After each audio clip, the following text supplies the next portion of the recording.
신약 성경 마태복음 1장 18절에서 21절까지 말씀을 읽겠습니다. 신약 성경 맨 앞페이지입니다. 우리 마태복음 1장 18절에서 21절입니다.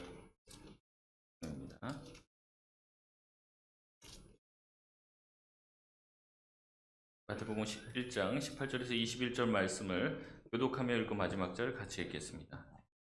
예수 그리스도의 나심은 이러하니라. 그의 어머니 마리아가 요셉과 약혼하고 동거하기 전에 성령으로 잉태된 것이 나타났더니 그의 남편 요셉은 의로운 사람이라 그를 드러내지 아니하고 가만히 돌보자 하여 이 일을 생각할 때 주의 사자가 현몽하여 이르되 다윗의 자손 요셉아 내 아내 마리아 데려오기를 무서워하지 말라. 그에게 잉태된 자는 성령으로 된 것이라. 아들을 낳으리니 이름을 예수라 하라. 이는 그가 자기 백성을 그들의 죄에서 구원할 자심이라 하니라. 아멘. 우리 한번 서로 인사해 보겠습니다. 앞뒤 좌우에 우리 성도들께 인사해 보겠습니다. 메리 크리스마스. 메리 크리스마스. 메리 크리스마스. 여러 번 하십시오, 여러분. 주님께서 이 땅에 오심을 정말 축하하고 또 하나님께 영광을 돌립니다. 예수님께서 오신 날을 기념하여 드리는 것이 이 성탄 예배입니다. 그런데 많은 이단들이 이 날을 가지고 시비를 걸어요. 예수님이 12월 25일 날 태어났느냐? 이렇게 물어봅니다. 저도 그런 사람들 많이 만났거든요. 제가 아니죠. 12월 25일 날 예수님이 태어난 것 아니죠. 이렇게 얘기하면 그분들이 이제 굉장히 얼굴에 갑자기 미소가 딱 띄어지면서 아, 역시 성경을 많이 아시는 분이네요. 이러면서 저한테 이제 또 치고 들어오더라고요. 여러분, 예수님이 정확하게 어느 날 태어났는지 사실 성경은 명시하고 있지 않습니다. 그리고 그 날을 정확하게 알 수도 없어요. 그리고 그 정보까지 제공하지 않고 있습니다. 대략 어느 날은 아닐 것이다라는 날은 있어요. 겨울은 아닐 것으로 추정을 하고 있습니다. 그러니까 이제 12월 25일이 예수님이 탄생한 날이라고 이 탄신일처럼 생각할 필요는 없겠죠. 사실 성탄절은요, 이 로마 교회가 먼저 태양신을 섬기던 이 이교의 날인 12월 25일 그날을 예수님을 섬기는 날로 좀 바꾸자, 좀 영적인 의미로 그날 태양신을 섬기던 날이었는데 태양신의 탄생일로 기념한 날이었는데 그날을 좀 바꿔서 하나님을 섬기고 예수 그리스도께서 이 땅에 오신 날을 기념하는 그런 날로 삼자. 그래서 이제 크리스마스라고 하는 말을 붙이기 시작했습니다. 그래서 크리스는 크라이스트, 그리스도라는 뜻이에요. 그리고 마스는 예배를 얘기합니다. 미사. 예전에 이제 카톨릭 교회에서 미사잖아요. 그래서 합성어가 크리스마스예요. 그래서 메리 크리스마스라고 하면 즐겁게 하나님을 예배하자, 즐겁게 그리스도를 예배하자, 그런 뜻으로 우리가 쓸 수 있습니다. 그래서 예전에 태양신을 섬기던 사람들이 이제는 예수님을 믿고 나서는 더 이상 그날의 태양신을 섬기지 않고 예수 그리스도를 찬양하며 예배하고 경배하기 시작한 것이 크리스마스의 기원이 된 거예요. 그래서 사실은 이제 종교 개혁자들은 이제 카톨릭에서부터 종교 개혁자들이 이제 교회를 개혁해서 나왔습니다. 그 다음에 청교도들은 크리스마스를 지키지 말자 그렇게 얘기를 했어요. 성탄절을 지키지 말자. 그날은 천주교에서 정한 미신적인 날이기 때문에, 그리고 그날이 굳이 예수님이 태어난 날도 아닌데 무슨 그런 날을 특정한 날에 의미 부여를 하면서 모일 필요가 있느냐 이렇게 얘기했습니다. 그래서 또 다른 어떤 종교적인 미신적인 행위가 생기지 않기 위해서 성탄절을 당분간 지키지 않았던 적도 있다는 거죠. 그렇기 때문에 우리는 12월 25일이 예수님이 태어난 날이 아니라는 것을 먼저 알아야 되고요. 이 날을 우리가 지키는 것은 미신적인 어떤 행위를 가지고 모이는 것이 아니라는 거죠. 예수님께서 이 땅에 오신 그 날, 그리고 그 날을 통해서 그 날을 기념하면서 우리 가운데 예수님이 이 땅에 오신 의미를 생각해보고 그 의미를 이 땅에 전파해야 될 목적을 가지고 우리가 예배를 하는 것이지, 뭐 예수님 오신 날이니까, 예수님 생일이니까 우리 한번 케이크 사다가 한번 불어주자 예수님 대신에, 뭐 이런 행위들이 적절한 것은 아니라는 겁니다. 그래서 마치 이것을 석가탄신일 뭐 이런 날처럼 생각할 필요가 없다는 겁니다. 오히려 이 날을 강조하면 강조할수록, 이 날짜에 집착하면 집착할수록 이단의 표적이 되는 거예요. 그래서 우리는 성탄절에 주님께서 탄생하셨다는 그 의미 자체보다 예수님께서 이 땅에 성육신 하신 그 참된 의미를 묵상하며 그 의미를 전파하는 날로 삼아야 하는 것이죠. 여러분, 예수님이 이 땅에 왜 오셨다라고 우리가 듣고 배웠습니까? 우리를 구원하시기 위해.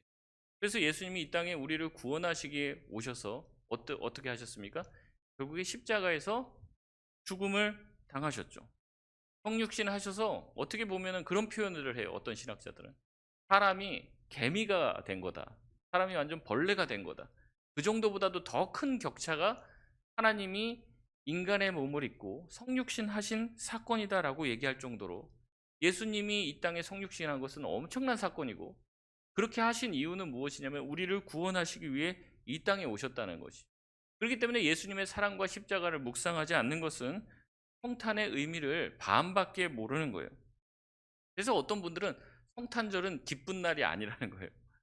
예수님이 십자가에 돌아가시기 위해 이 땅에 오신 날이니까 우리를 위해서 고난받기 위해 이 땅에 오신 그 성육신한 그 날을 기념한 날이니까 우리가 반은 기쁘지만, 우리를 구원해 주시려고 오셨으니까 우리 입장에서는 반은 기쁘지만 또 반은 그 예수님이 죽으려고 오셨으니까 또 반은 슬픈 날이다, 이렇게 이야기하기도 합니다. 하지만 우리가 성탄의 의미를 깊이 묵상하면 묵상할수록 슬픈 날만으로 장식할 수 있는 것이 아니죠. 우리를 위해서, 우리를 사랑하시기 위해 또 우리 인간이 예수님이라는 존재를 만지고 보고 들을 수 있는 기회를 얻은 아주 기쁜 날이라고 할 수 있는 겁니다. 그래서 이 크리스마스라는 것의 의미를 우리가 오늘 또 이제 말씀을 통해서 잘 알게 되면요, 이게 또 전도의 중요한 기회가 돼요. 왜냐면 평소 때는 얘기 안 하다가도 우리 안 믿는 친구나 가족들에게 크리스마스가 무슨 날인 줄 알아? 이렇게 물어볼 수 있잖아요. 그럼 그 사람들이 대부분 뭐라고 합니까? 예수님 생일 아니야? 이렇게 얘기를 한다는 거죠. 근데 사실 그날이 아니야 하면서 우리가 예수님이 왜 오셨고 크리스마스가 어떠한 의미를 가지고 있는지 풀어서 얘기하면서 이 날이 복음 전파의 귀한 통로가 될 수 있는 날로 또 사용되어질 수 있다는 거예요. 그래서 우리가 예수님이 생일이기 때문에 모이는 게 아닙니다. 생일 잔치 하려고 모이는 게 아니라 예수님께서 이 땅에 오신 이유와 목적들을 다시 한번 기억하고, 주님이 이 땅에 우리를 구원하러 오신 것처럼 우리 주변에 알지 못하는 사람, 예수님 알지 못하는 사람, 그분들을 위해서도 예수님이 십자가에 죽으셨잖아요. 그러니까 그분들에게 또 복음을 전하는 귀한 날로 선용하는 귀한 계기가 될 수 있는 날이 되시길 주의 이름으로 축원드립니다. 그래서 우리가 즐겁게 이 날을 또 보내고 또 복음을 잘 전해야 되는 거예요. 이렇게 예수님께서 성육신 하신 이 의미들은 굉장히 중요하고 또 온 세계가 이 날을 굉장히 중요하게 지키고 있고 기억하고 있습니다. 그래서 예수님의 성육신이 굉장히 중요하고 이 의미들, 또 예수님이 이 땅에 오신 의미들을 우리가 생각해 보는 것은 굉장히 중요한데, 문제는 뭐냐면 예수님이 이 땅에 성육신하는 그 과정들이요, 그렇게 우리가 생각하는 것처럼 로맨틱하거나 아니면 아름다운 모습은, 평탄한 모습은 아니었다는 거죠. 예수님께서 이 땅에 태어나신 그 과정들을 보면요, 굉장히 우여곡절이 많았어요. 사연이 많은 그런 태어나심이었습니다. 특별히 오늘 본문 마태복음 1장에서는 예수님의 족보를 쭉 나열하고 마지막 부분에 18절에 이렇게 얘기합니다. 예수님의 어머니 마리아가 요셉과 약혼하고 동거하기 전에 성령으로 된 것이 나타났다라고 기록을 하고 있습니다. 굉장히 충격적인 이야기를 사실은 한 문장으로 얘기하는 거예요. 뭐냐면 처녀 마리아가 남자와 성적인 경험도 없는데 임신을 했다라고 말하고 있는 거예요. 소위 말하는 동정녀 탄생에 대한 이야기를 하는 거예요. 이 부분 때문에 예수를 믿지 못한다고 이야기하시는 분들도 있어요. 충남대의 최재석 교수는 자신의 칼럼에서 이렇게 얘기합니다. 부처와 예수님의 출생도 단군을 비롯해서 김알지나 박혁거세 등의 탄생 기록과 비슷한 설화 혹은 신화의 이야기라고 볼 수 있다. 무슨 말이냐면 예수님이 탄생한 이 동정녀 탄생이 이 박혁거세 아래서 태어난 박혁거세와 비슷한 설화일 뿐이라는 거죠. 계속해서 최 교수는 이렇게 얘기합니다. 이런 기록을 문자 그대로 믿는 믿음을 가르치기에 젊은이들이 다 교회에서 떠나고 있다. 동정녀 탄생에 대해 한 새로운 설명을 해야 한다고 주장을 하고 있어요. 여러분 어떻게 생각하십니까? 하나님이 능치 못함이 없죠. 모든 것들을 다 할 수 있죠. 그렇기 때문에 이것도 가능하다. 여러분 정말로 그냥 그렇게 하나님께서 모든 것을 다 하실 수 있으니까 동정녀에서 뭐 탄생하는 이것들 또한 그냥 가능하지 않을까? 우리가 그렇게 막연하게 넘길 때가 굉장히 많다는 거죠. 근데 사실은 예수님이 태어날 당시에 이것을 가장 믿기 힘든 것은 다른 어떤 사람도 아닌 예수님의 아버지라고 할 수 있는 이 마리아의 남편 된 이 요셉이었습니다. 여러분, 우리가 남 이야기니까 그렇게 뭐 동정녀 탄생이 됐겠지, 약혼했다가 아기가 생기는 일도 생길 수 있겠지, 우리가 그렇게 얘기하지만 하나님의 모든 것을 다 가능케 하시니까 그렇게 할 수 있겠지라고 생각하지만, 여러분, 우리의 진짜 삶에서 일어난 일이라고 대입해 보면 쉽게 납득되지 않는 것들이 많이 있습니다. 예를 들면 이렇습니다. 여러분이 결혼 날짜를 받아놓고 이제 지금 12월이잖아요. 2월에 결혼한다고 약속을 했어요. 그래서 식장 다 잡아놓고 예약 다 했습니다. 그리고 우리가 결혼식 때까지는 순결하게 손도 잡지 말고 우리 떨어져서 지내자라고 하고 떨어져 산 지가 지금 꽤 됐습니다. 만나지도 않았어요. 그런데 갑자기 그 자매가 어느 날 나타나서 내가 임신을 했는데 성령의 능력으로 임신을 하게 되었어 라고 얘기한다면 그 말을 순순히 믿을 사람이 어디 있겠냐는 거죠. 여러분, 게다가 18절에 보면요, 마리아에 대해서 마리아의 해명을 직접 듣기 전에 자기가 어디선가부터 소문을 듣고 이 요셉이 알게 됐습니다. 직접 자기의 아내 된 이 마리아에게 들은 게 아니에요. 아직 혼인도 안 했습니다. 이 약혼 관계예요. 근데 자기의 약혼녀가 임신했다는 소식을 전에 들은 거예요. 그러니까 이것을 듣고 얼마나 당황하고 당혹스러워 하겠습니까? 얼마나 많은 상상을 할 수가 있어요. 만약 저라면 마리아 핸드폰 뺏어갖고 도대체 누구랑 카톡을 했는지 뒤져보고 이메일 막 다 찾아보고 뭐 그러겠죠. 그렇죠. 무슨 사람 누구를 만났는지 뒤져보겠죠. 추적을 하겠죠. 그게 우리의 수준입니다. 근데 요셉은 그렇게 하지 않았어요. 요셉은 그런 이야기들을 자기가 직접 들은 게 아니라 남을 통해서 들었는데, 그 말을 듣고 나서 한 반응이 어떠냐면 19절 말씀입니다. 19절 말씀을 같이 한번 읽어보겠습니다. 시작. 그의 남편 요셉은 의로운 사람이라 드러내지 아니하고 가만히 끊고자 하여. 아멘. 요셉은 어떤 사람이라고 지금 기록하고 있습니까? 의로운 사람이라고 기록을 하고 있어요. 여러분, 의로운 사람은 어떤 사람입니까? 정의로운 사람이고 법대로 하는 사람이죠. 여기서 의롭다는 말이요, 헬라어 디카이오스라는 이 단어인데, 이게 이 디카이오스라는 단어에서 이 디케, 그리스 신화의 디케라고 하는 이 정의의 신의 이름이 나오는 거예요. 이 디케의 어떤 동상이나 그림을 본 적 있으신지 모르겠습니다. 이게 이제 대법원 앞에도 세워져 있고 그런데요, 한 손에는 저울을 들고 있고 한 손에는 칼을 들고 있어요. 그리고 눈을 보통 가리고 있습니다. 눈을 이제 뜬 것도 있는데 눈을 이렇게 가리고 있어요. 이게 무슨 뜻이냐면 어떤 사람에 대해서 내가 저울에 달아보겠다는 거죠. 그리고 나서 저울에 달아봤을 때 한쪽으로 기울어지면 어떻게 하는 거예요? 자기가 든 칼로 그 사람을 처단해 버리겠다라는 게 이 디케 신입니다. 이 정의 신은 눈을 가리고 있어요. 왜 가리고 있냐면 그 사람이 혹시 지위가 높은 사람이거나 낮은 사람이거나 아니면 나의 가족이거나 내가 알고 있는 지인인 경우에는 이 칼을 쓸 수가 없다는 거죠. 마음에 이제 걸리니까. 그러니까 내가 눈을 가리고 어떻게 한다는 거예요? 정의를 집행하겠다는 거죠. 그게 이제 디케신입니다. 여기서 나온 말이 디카이오스라는 단어에서 온 거예요. 그러니까 정의라는 것은 무엇이에요? 그 사람이 저지른 대로 그대로 갚아주겠다는 얘기입니다. 그 사람이 죄를 지은 만큼 그대로 행하겠다, 처벌을 내리겠다는 것이 이 바로 정의로운 사람이라고 하는, 이 의로운 사람이라는 단어인 거예요.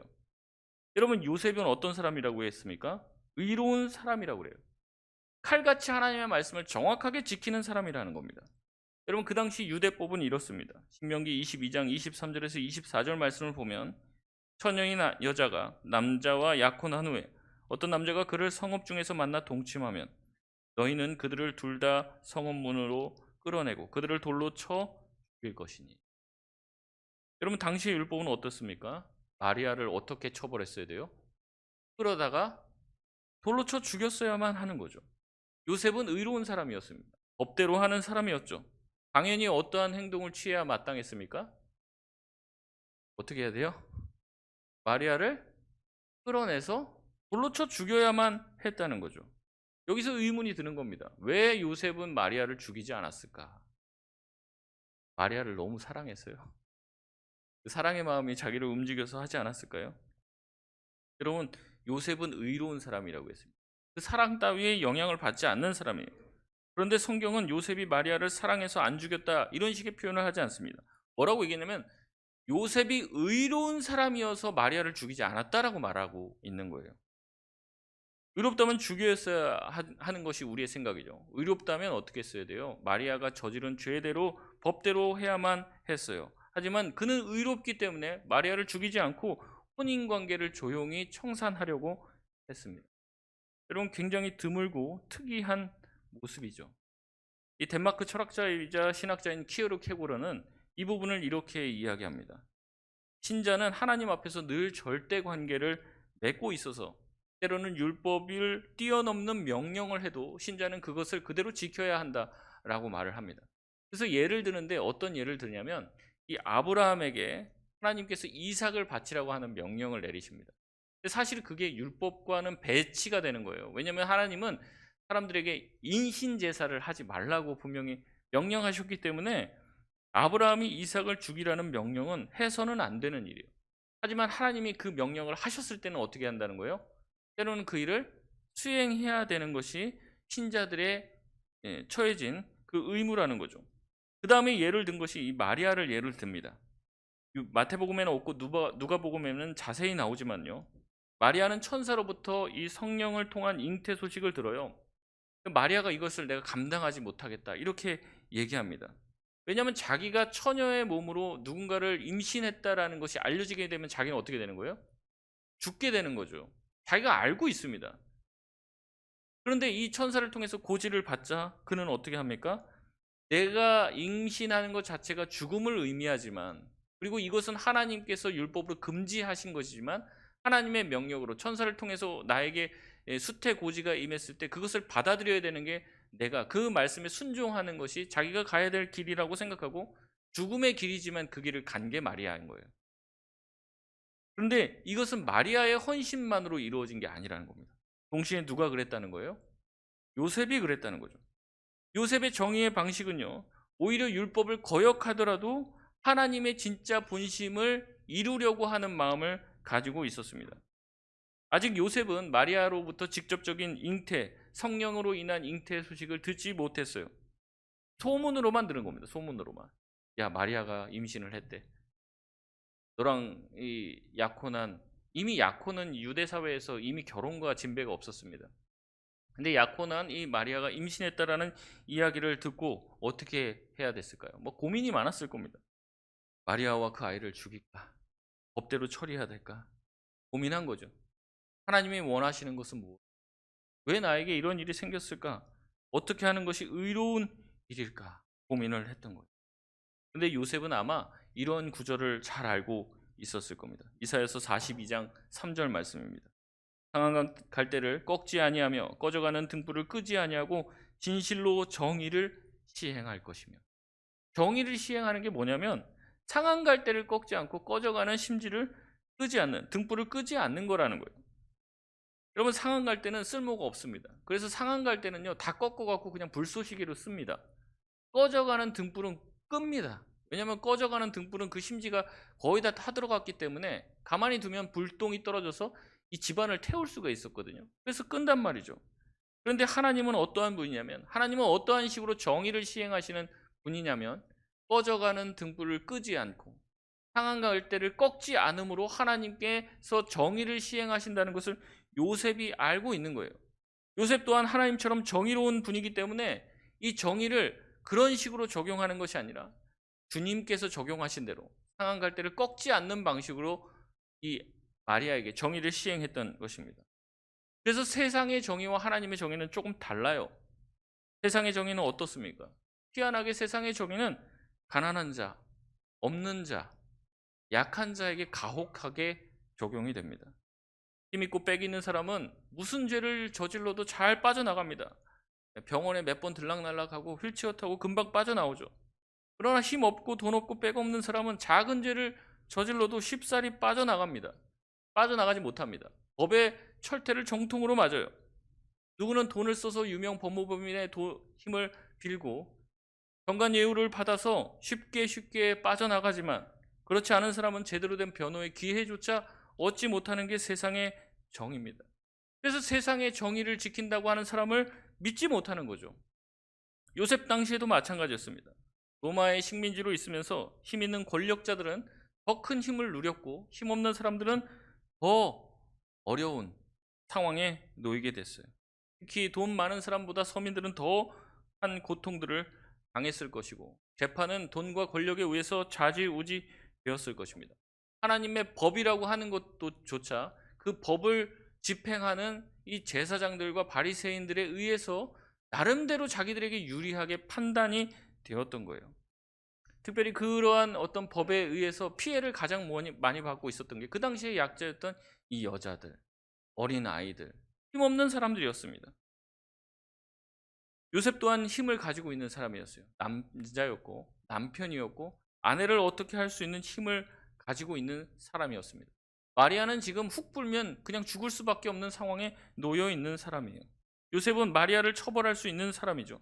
하지만 어떻게 했습니까? 요셉은 마리아를 벌하기보다 상한 갈대를 꺾지 않고 꺼져가는 등불을 끄지 않는 고난받는 하나님의 사람으로서 정의를 실현하기로 생각했던 겁니다.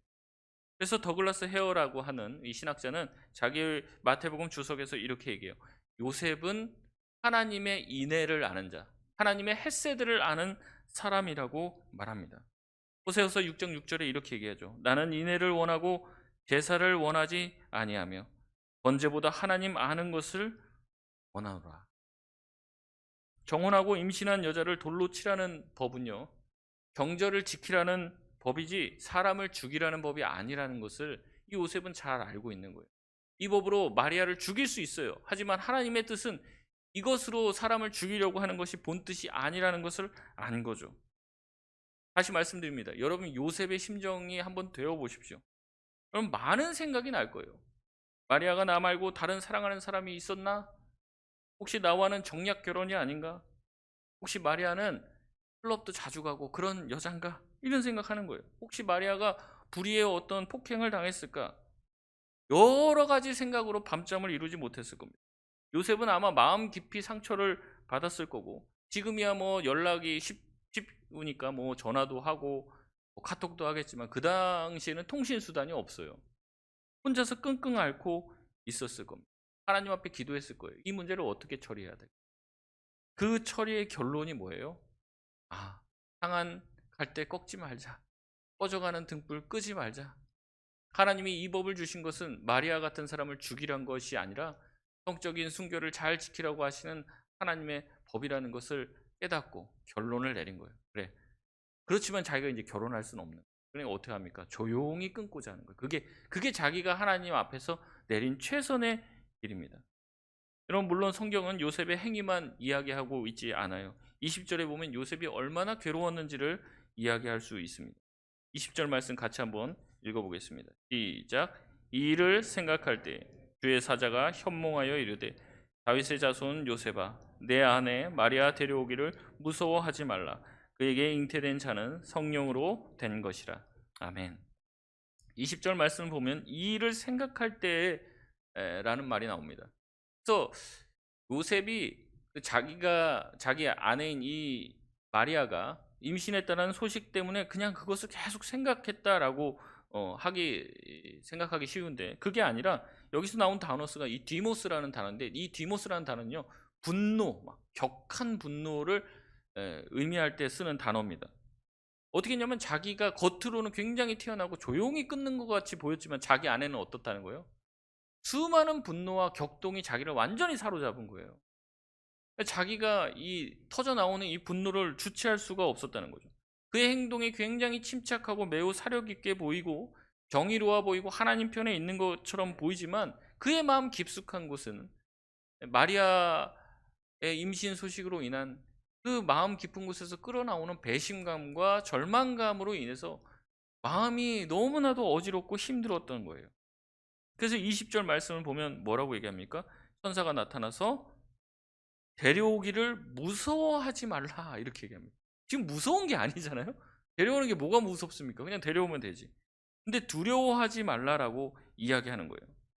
요셉은 자신이 고난받는 하나님의 종이 되어 꺼져가는 등불을 끄지 않고 상한 갈대를 꺾지 않음으로 정의를 이루려고 했습니다. 하지만 자기 안에는 여전히 분노와 이 끌어오르는 배신감 때문에 자기 안에 있는 내면이 아주 번민하고 있었던 상태예요. 그렇기 때문에 자기가 결정하는 것에 따라서 이 마리아와 그의 아기 또한 죽을 수 있는 상황에 처하게 된 것이죠. 아마 주변에서도 아마 요셉에게 조언한답시고 얘기했을 겁니다. 저거 당장 죽여야 돼. 돌로 쳐 죽여야 돼. 이런 이야기들을 강하게 했을 것이에요. 요셉 또한 그쪽으로 마음이 끌렸을 것입니다. 여러분, 우리 또한 이런 권한이 있을 때 이 권한을 행사하고 싶지 않습니까? 누군가가 여러분을 격동하게 만들고 힘들게 만들고, 근데 여러분 손에 그 사람을 그렇게 처리할 수 있는 능력이 있어요. 그 주어지면 그 힘을 쓰지 않을 자신이 있습니까? 오히려 우리가 그렇게 복수하지 못하는 이유는 힘이 없기 때문에, 보안이 두려워서 복수하지 못하는 것뿐이지, 우리 손에 정당하게 그 사람을 처벌할 수 있는 힘이 있으면 얼마든지 그 사람을 처벌하고 싶은 것이 우리 자신인 거죠.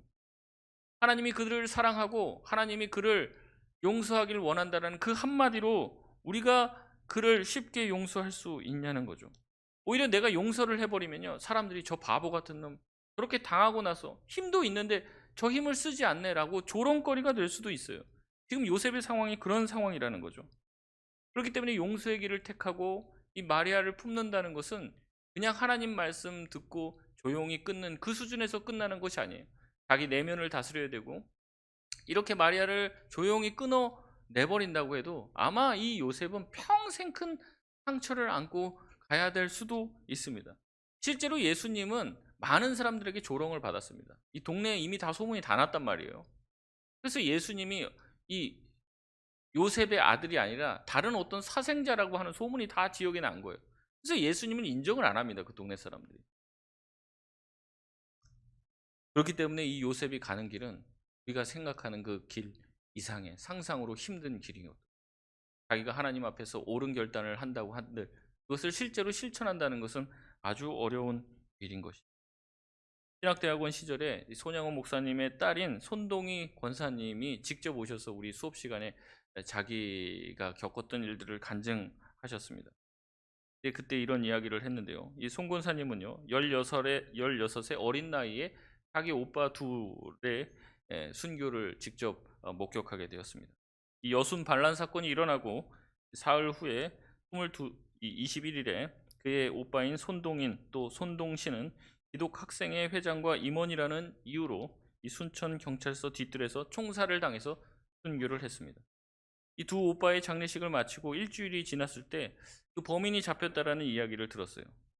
이 송 권사님은 그때 마음이 뭐냐면, 내가 소년대 16살 소년대 우리 두 오빠를 죽인 이 범인들을 내 손으로 죽여야겠다라는 생각을 가지고 그 자리에 갔다고 합니다. 근데 아버지가 그 앞에서 이야기를 하는데 정말 피가 거꾸로 솟는 것 같았다는 거예요. 그 범인을, 자기 오빠를 죽인 그 범인을 죽여도 시원치 않을 텐데 그 아빠가 뭐라고 얘기했냐면 그 범인을 양자 삼겠다라고 이야기했다는 거예요. 그때 송 권사님이 이렇게 얘기했습니다. 나는 설마 했다. 그러나 실제로 실행으로 옮기셨고 나는 펄펄 뛰며 크게 반발했다. 그런 놈은 죽도록 내버려둬야 된다고 말했다. 그때부터 아버지는 나를 설득하기 시작하셨다. 손양호 목사님이 이렇게 얘기했다고 합니다. 내가 10계명의 1계명, 2계명을 지키기 위해 감옥에 가서 고생을 했다. 이게 이제 신사참배에 대한 이야기입니다. 1, 2계명이 하나님의 명령이라면 원수도 사랑하라는 명령도 하나님의 명령이다. 두 계명은 지키고 원수 사랑을 지키지 않으면 얼마나 모순이냐. 너희도 나도 감옥에서 헛고생할 것이다 라고 말씀하셨다고 합니다. 그래서 송구사님이 이 말을 듣고 너무 화가 나서 이렇게 얘기했다고 그래요. 용서면 됐지 무슨 아들을 삼는다는 겁니까? 아들을 삼으면 내 오빠가 되는데 내 오빠를 죽인 원수를 어떻게 내 오빠로 삼습니까? 그렇게까지 하면 예수를 못 믿는 것인가요? 손영훈 목사님은 이렇게 신앙의 본을 보이셨습니다. 그 범인을 양자로 삼았고 결국 공산당에 의해서 순교당하셨죠. 그리고 그 범인은 나중에 결국에 자기가 양자로 삼은 이 범인은 회개하고 예수를 믿었다고 합니다. 그리고 목사님이 되었죠. 예수님은 이러한 사람들의 헌신들, 마리아와 요셉, 이 수많은 사람들이 말씀에 순종하고 헌신하고 자기 자신을 죽음에 내어몰고 자기 자신을 수치로 내어몰므로 인해서 태어나신 분이에요. 그냥 갑자기 하늘에서 뚝 떨어진 분이 아니라 이 마리아의 순종이 있었고요. 죽음을 각오한 순종이 있었고요. 요셉이 그런 동네의 수치를 아마 평생 당했을 거예요. 너 바보 같은 놈아, 어디서 아버지도 알지 못하는 그 자식을 키우면서도 그렇게 뭐 헌신하게 키우냐라는 조롱을 평생 들었을 거예요. 아무리 자기가 이걸 성령으로 잉태된 거라고 얘기를 해도 사람들이 믿겠습니까? 안 믿어요. 그 수치를 각오하고 그 길을 걸어간 거예요. 각자의 의로움을 따라서 살아간 거죠. 근데 그 의로움은 세상의 의로움과 정의가 아닙니다. 세상의 정의는 내가 옳기 때문에, 내가 옳고 내가 힘이 있으니까 너희는 내 생각과 내 말대로 해. 이것이 정의지만 하나님의 정의는 그게 아닌 거예요. 자기보다 약한 사람들, 자기보다 못난 사람들을 사랑해주고 품어주고 용서해주고 용납함으로 예수님께서 이 땅에 태어나시고 지금 우리에게까지 복음이 오게 된 것입니다. 예수님은 우리를 심판하고 쓸어버릴 권한을 가지고 계신 심판자십니다. 하지만 오히려 자기를 비워 종의 형체를 가졌고 이 땅에 오셔서 우리를 위해 십자가에 죽어주셨고 우리를 용서해 주신 것이죠. 그리고 우리를 살려주신 것이죠. 우리가 성탄에 해야 될 것이 있다면 그것이 무엇입니까? 요셉이 했던 거죠. 여러분에게 상처를 주고 아픔을 줬던 그분을 어떻게 보면 용서하는 것이 성탄의 진정한 의미일 수 있습니다. 여러분에게 그 사람을 어찌할 수 있는 권한이 있어도 그 권한을 포기하는 것이 성탄의 진정한 의미를 지키는 길일 수. 말씀을 마치겠습니다. 요셉은 단순히 마리아를 구한 게 아니에요. 이 세상을 구원할 메시아를 지킨 것입니다. 손양원 목사님도 살인자 한 사람을 살린 것이 아니에요. 손양원 목사님이 이 일대기가 전 이 한국과 또 한국 사회에 얼마나 큰 영향을 미쳤는지 몰라요. 한국 교회를 살린 것이죠. 그래도 많은 목사님들이 다 신사참배했어도 우리가 자랑할 목사님들 몇몇 때문에 지금까지 명맥이 이어지고 있는 것 아닙니까? 성탄을 맞이하여 우리도 꺼져가는 등불 끄지 않으시고 상한 갈대를 꺾지 않는 의로움을 품을 수 있는 저와 여러분 되시길 바랍니다. 주님의 오심과 주님의 죽으심을 우리 삶을 통해서 신천할 수 있는 우리 모든 송파등교회 성도들 되시길 주의 이름으로 축원드립니다. 우리 찬송가 122장 우리 찬양하시겠습니다.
합심해서 기도하겠습니다. 우리 기도할 때 주님, 이 땅에 우리를 위해서 십자가에 죽으시러 오신 주님, 주님의 의로우심으로 우리를 벌하실 수도 있었지만 오히려 자신을 제물로 내어주시고 스스로 자기 자신을 희생 제물로 드려 우리를 살리신 주님, 주님, 우리도 예수님께서 이 땅에 오신 성탄을 맞이하여 하나님, 우리 자신을 주장하고 우리 자신의 의로움을 드러내는 것이 아니라 우리가 진정 의로운 자라면 주님의 마음을 이해하고 다른 사람들을 용서하고 품어낼 수 있는 자들 되게 하여 주옵소서. 성탄을 맞이하여 주님이 우리를 용서해 주신 것 같이 우리도 누군가를 용서하게 하여 주시고 그 용서와 희생의 사랑을 이 땅 가운데 전파할 수 있는 주님의 참된 제자들 되게 하여 주옵소서. 우리 이 시간 통성으로 합심해서 기도합니다.